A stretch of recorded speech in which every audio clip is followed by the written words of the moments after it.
in Isaiah chapter 14, verses 12 through 19 especially. In Isaiah chapter 14, verse 14, we hear these words spoken by Satan himself. I will ascend above the heights of the clouds. I will be like the Most High. This matches the exact context of Jesus' words in Luke chapter 10.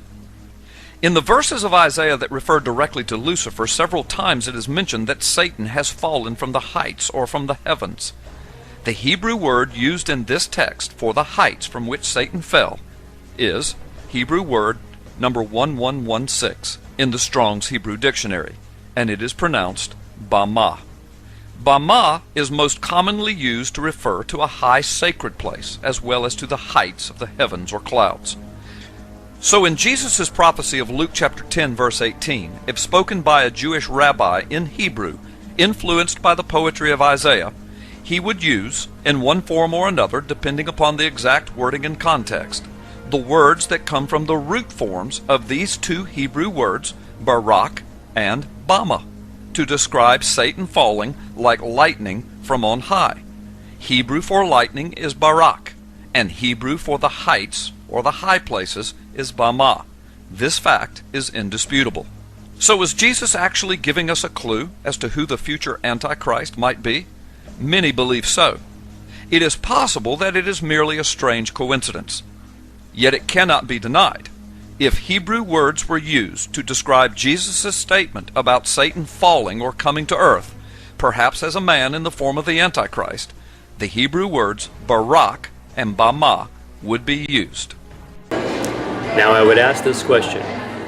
If it were by chance coincidence that Jesus said it in Luke 10:18, and he said unto them, I beheld Satan as lightning fall from heaven, and it just so happened that lightning fall from heaven is pronounced in the Aramaic Hebrew as Barak Obama. Would God, who is careful about every one of his words, deceive or risk misunderstanding by many people as to the identity of Satan in the end times? Would not God know that people in this time would discover it, and it is simply too exact for many people to not think it is indeed the revelation of the man of sin? Therefore, as it is unlikely God would misdirect people about the identity of Satan, and it is written he would be revealed in the end times, Luke 10:18 makes solid for me that indeed the person of the current President of the United States of America, Barack Obama, is in fact Satan himself. Now concerning the physical appearance of Satan in his reptilian form, notice from this eyewitness of Satan in hell the size that he describes Satan being. I started to see a figure sitting there, and he's sitting not in a throne, but he's actually sitting in this heap of gold.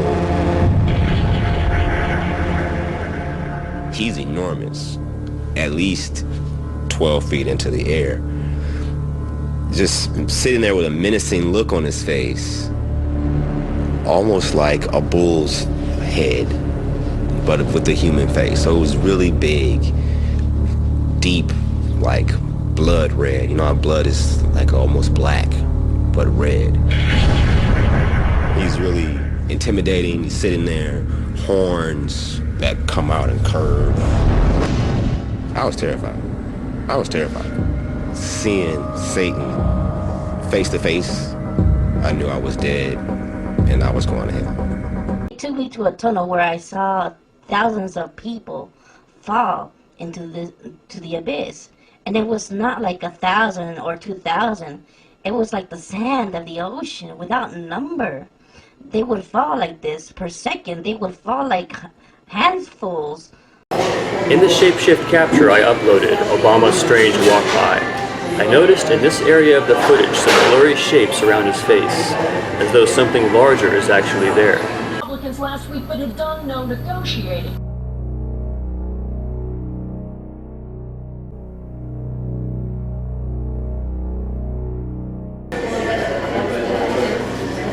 So you see here this blurry shape that I pointed out. Now there's also some more blurring, as though there's a shape, but you can see that this shape here almost looks like a chin or a facial feature that for a second